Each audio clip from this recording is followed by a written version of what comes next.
आप लोगों का स्वागत है झकास एजुकेशन में। आज हम लोग इतिहास के बारे में जानेंगे, जिसमें से इतिहास की अवधारणा के बारे में हम बताएंगे आप लोगों को। Concept of history. दोस्तों बता दें, आज से हजारों वर्ष पूर्व के व्यक्तियों के बारे में जानना हो तो उनके बारे में जानने के लिए हम इतिहास का अध्ययन करते हैं।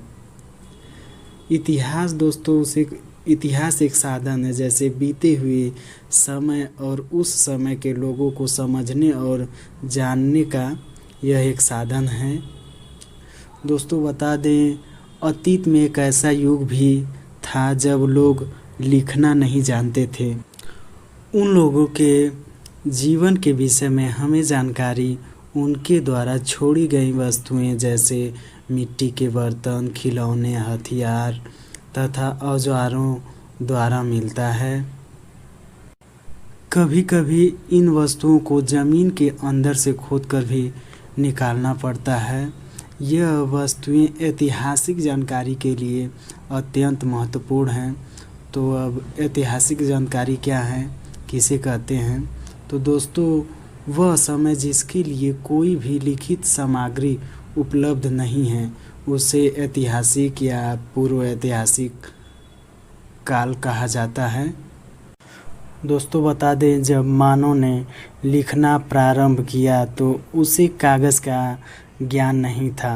वह लेखों को ताड़पत्रों, भोजपत्रों और ताम्रपत्रों पर लिखते थे। ये लोग कभी कभी लेख बड़ी शिलाओं, स्तंभों, पत्थरों की दीवारों और मिट्टी या पत्थर के छोटे छोटे टुकड़ों पर लिखे जाते थे।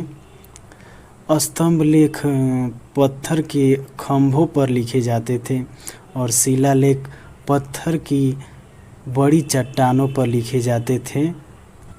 दोस्तों अब हम जानेंगे इतिहास का अर्थ। दोस्तों बता दें, समाज की रचना में इतिहास का महत्वपूर्ण योगदान रहा है। दोस्तों बता दें, भारतीय परंपरा के अनुसार इतिहास शब्द का अर्थ ऐसा ही हुआ से माना जाता है।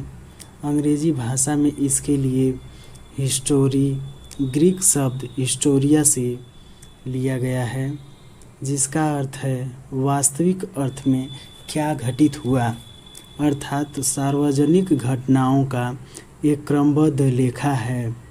दोस्तों बता दें, विद्वानों इतिहासकारों ने अपने अलग अलग परिभाषा दी। जैसे एक हेनरी जॉनसन हैं, इन्होंने भारतीय इतिहास को बताया कि भूतकालीन घटनाओं का ये उल्लेख ही इतिहास है। और एक रेफसन हैं, इनके मतानुसार इतिहास घटनाओं या विचारों की उन्नति का सुसंबद्ध विवरण है। और एक मेटलैंड हैं, इनके अनुसार मानव ने जो कुछ कहा या किया, यहाँ तक कि जो उसने सोचा है, वह इतिहास कहलाता है।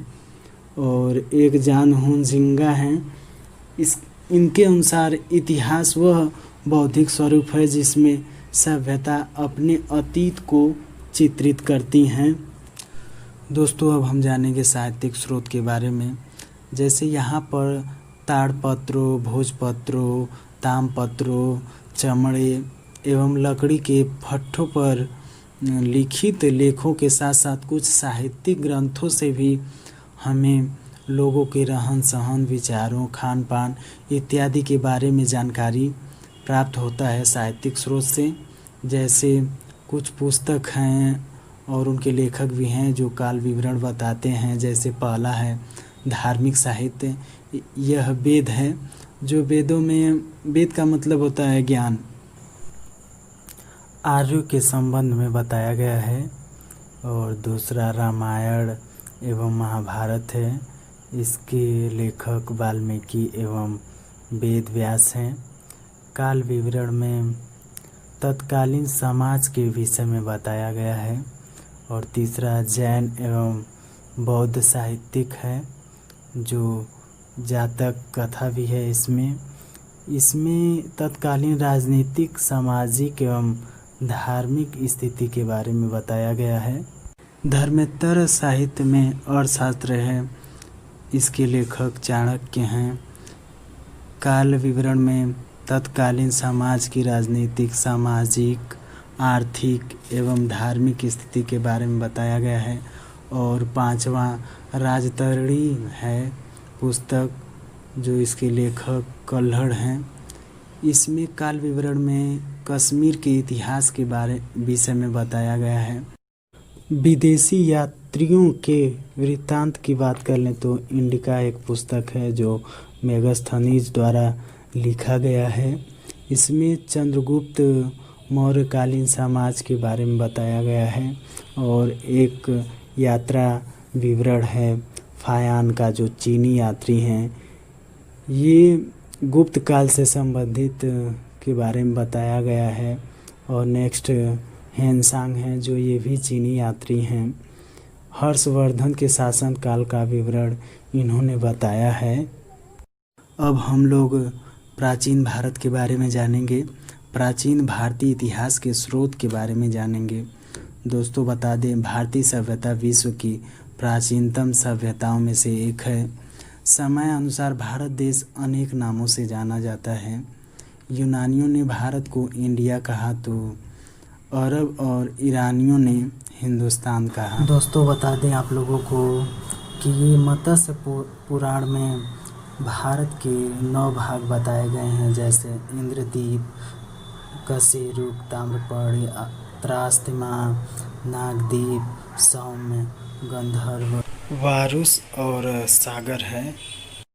दोस्तों बता दें, जैनियों ने भारत को जिम्बू द्वीप कहा है। ऐसा माना जाता है कि राजा दुष्यंत के पुत्र भरत के नाम पर इस देश का नाम भारत पड़ा। दोस्तों बता दें, भारतीय इतिहास को जानने के लिए इसे मुख्यतः 3 भागों में विभाजित किया जा सकता है, जैसे साहित्यिक साक्ष्य, विदेशी यात्रियों के विवरण और तीसरा पुरातात्विक संबंधित साक्ष्य, जिसमें से पहला हम लोग पढ़ेंगे साहित्यिक साक्ष्य।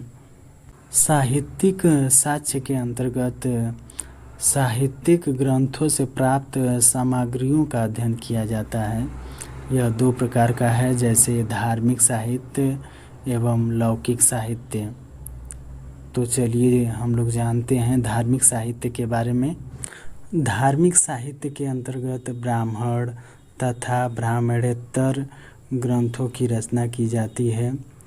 ब्राह्मण ग्रंथों के अंतर्गत जैसे वेद, उपनिषद, रामायण, महाभारत, पुराण तथा स्मृति ग्रंथ आते हैं। ब्राह्मणेतर साहित्य के अंतर्गत बौद्ध तथा जैन साहित्य से संबंधित रचनाओं का उल्लेख होता है। दोस्तों बता दें वेद के बारे में, तो यह भारत का सर्वप्राचीन ग्रंथ है। इसके संकलनकर्ता महर्षि कृष्णद्वैपायन वेद व्यास को माना जाता है। दोस्तों बता दें, प्राचीन काल के अध्ययन की समस्त जानकारी हमें वेदों से ही मिलती है। तो दोस्तों अब हम लोग नेक्स्ट वीडियो में इसके बारे में बताएंगे। जैसे वेद के बारे में, वेद 4 प्रकार का होता है, ऋग्वेद, यजुर्वेद, सामवेद। इन चारों वेदों को संहिता कहा जाता है। ऋग्वेद आर्यों के बारे में बताया गया है और यजुर्वेद ये गद्य और पद दोनों में लिखा गया है। अथर्ववेद की बात कर लें तो ये मनुष्य के विचारों तथा अंधविश्वासों का विवरण इसमें मिलता है। और सामवेद को भारतीय संगीत का मूल कहा जाता है। तो चलिए दोस्तों हम लोग पार्ट 2 में मिलेंगे।